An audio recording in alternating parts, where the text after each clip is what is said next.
पहले इंट्रोडक्शन। बड़े बड़े बड़े शायर जो होते हैं ना वो बिना इंट्रोडक्शन के नहीं बढ़ते।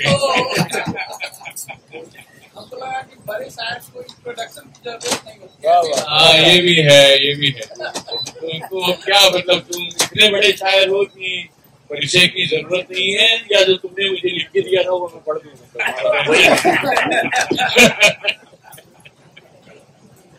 नहीं तो चलिए मैं परिचय की नहीं बताऊंगा कि अतुल से भी हमारा परिचय तभी हुआ था जब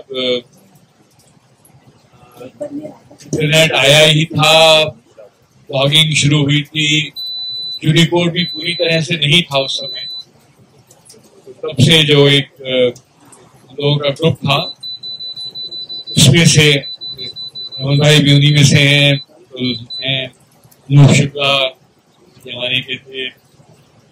तो चलिए इतना ही काफी है। और अतुल से सुनते हैं, जैसे कहते हैं ना कि उसकी कविता या शायर का कलाम वही उसका परिचय होता है। तो अतुल से सुनते हैं जो मन में आए, जितनी देर सुनाना चाहें। Thank you Anoop. अभी मुझे प्रशांत भाई उधर बैठे हैं, वो पूछ रहे थे कि आप कुछ कविता सुनाएंगे, तो मैंने आज इसीलिए ये टी शर्ट पहनी, लिखा हुआ है सटायर इज माई अटायर। तो कविता से कोई दूर दूर तक नाता नहीं है। तो एक छोटा सा किस्सा मैंने लिखा था, उसका नाम लिखा था कुकुर पुराण। तो उसका एक कुछ शॉर्ट फॉर्म सुना देता हूँ। तो शुरुआत इसकी एक सच्चे किस्से से होती है। जब हमारे अमन पुत्र वो हाई स्कूल में पढ़ते थे, और कानपुर का हूँ तो एक पुरानी आदत है, 2 कप चाय रोज सवेरे बनाता हूँ अदरक डाल के, जैसे घनश्याम जी बोल रहे थे। 1 कप मेरी, 1 मेरी पत्नी, और फिर ऊपर कमरे में खिड़की के पास जाके सड़क देखने लगता हूँ। वहां पे सड़क पे लोग आते जाते, लोग देखते थे। यहाँ तो कोई होता नहीं, मगर वो पुरानी आदत है जाएगी नहीं। कहते ना कि कानपुरिये के अंदर से कानपुर नहीं निकलता। एक दिन क्या देखा कि मेरे पड़ोसी का कुकुर वो आके मेरी झाड़ी पे वही कर रहा है जो मुझे अच्छा नहीं। तो मैंने उसका नाम मुझे मालूम था, सिम्बा सिम्बा चिल्लाया, और वो जान ही रहा। लेकिन उस चिल्लाने में समझ गए और कमरे में आके बोले, तो वो कभी मुझे डैड बोलते हैं, कभी ड्यूड बोलते हैं। तो बोले, dude for crying out loud, this is Saturday morning 7 o'clock, who are you screaming at? मैंने कहा यार ये कुत्ता नहीं जा रहा। तो उसने खिड़की खोली, बोला सिम्बा सिम्बा भाई साहब पीड़ी हो। तो मैंने कहा ये क्या हुआ, ये मेरी आवाज इसको समझ में नहीं आ रही थी। कहते हैं आपका एसेंट उसको नहीं समझ में आया।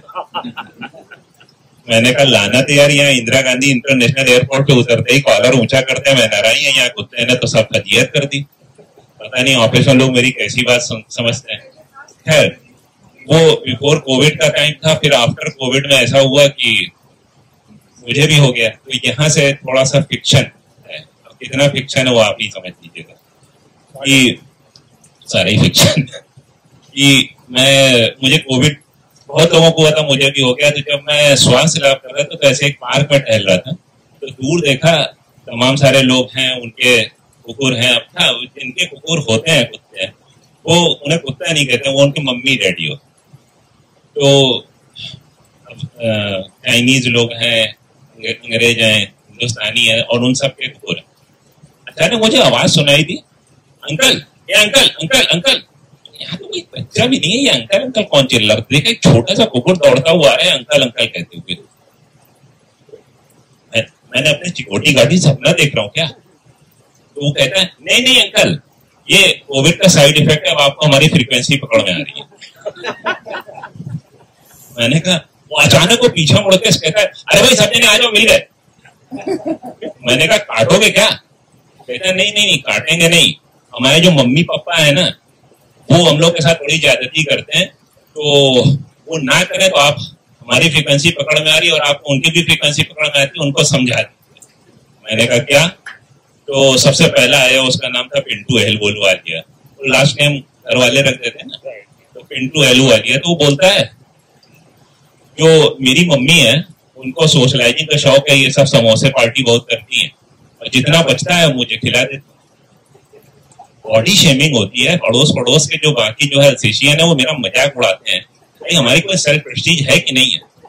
तो आप मिसेज अहलूवालिया को समझाइएगा कि मतलब यहाँ तो ज्यादा ना बनाया करें या मुझे ना खिलाए। ठीक है, बात करेंगे।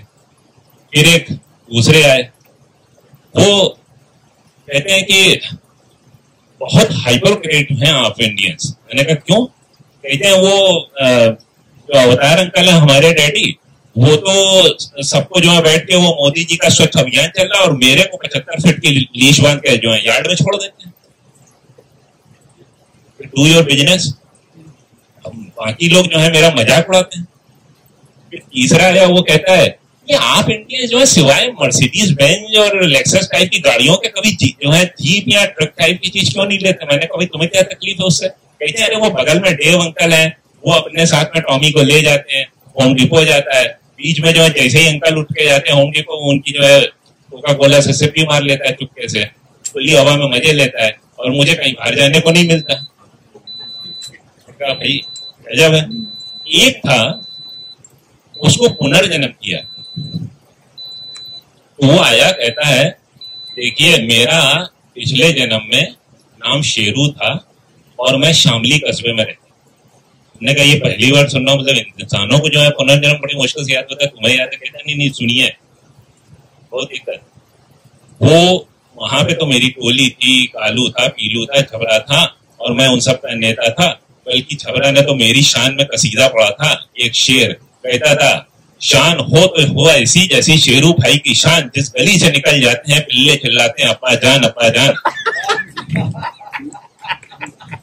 क्या बात है। तो अब क्या दिक्कत हो गई? कहते हैं अब तो दिक्कत ही दिक्कत है, यहाँ पर जो है किसी से मिलने जाओ तो टाइम लेना पड़ता है, खाली पीली डॉक्टर को वेटनरी को दिखाना पड़ता है जबकि कोई हेल्थ इशू नहीं है। और वहां तो मेरे मजे थे, हलवाई के यहाँ पे जो है जो चाहे खाने को मिलता था और उसकी मरकनी गाय जो सामने हलवाई को उसको तो मैं दौड़ा लेता था। हमने कहा बेटा आप दौड़ाते? क्यों? मैंने कहा काट दिए जाते। कहता है अच्छा क्या सुधर गया वहां पे? क्या गाय सारी के सारी जो है गौशाला बन गई? मैंने कहा तुमसे क्या मतलब यार, मतलब अनाउंसमेंट हुआ है, बनी गई होंगी। कहते हैं और क्या अभी कोई गाय को काटता नहीं है? हमने तो सुना है कि जो पिंक बिजनेस है उसमें इंडिया नंबर 1। हमने साले तुम कुत्ते हो की? तो उसकी बात खत्म हुई। फिर आखिरी आया और इसको इंसोम्निया। कहता है जब से मेरे पापा जो है रिटायर हुए हैं, वो घर में जो है समोसा पार्टी जब भी जहां कहीं जाते थे वहां पे पॉलिटिक्स छेड़ देते और बाकी लोग तो बहस करते थे। लोगों ने बुलाना बंद कर दिया।